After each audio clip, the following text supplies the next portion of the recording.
اردو کا یہ ایک ایسا لفظ ہے کہ جو ہر طرف سے شروع ہو رہا ہے، اور یہ ایک ایسا لفظ ہے جو کسی بھی طرف ختم نہیں ہو رہا۔ اب سوال یہ ہے کہ یہ لفظ ہے کیا؟ اصل میں یہ 8 حروف کو ملا کے ایک لفظ بنایا گیا ہے۔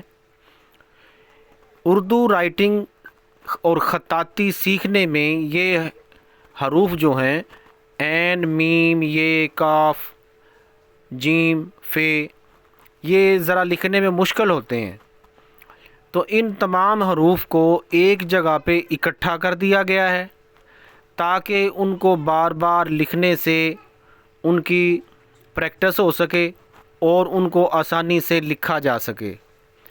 اب سوال یہ ہے کہ یہ لفظ ہے کیا؟ تو یہ لفظ ہے امیکل کفج۔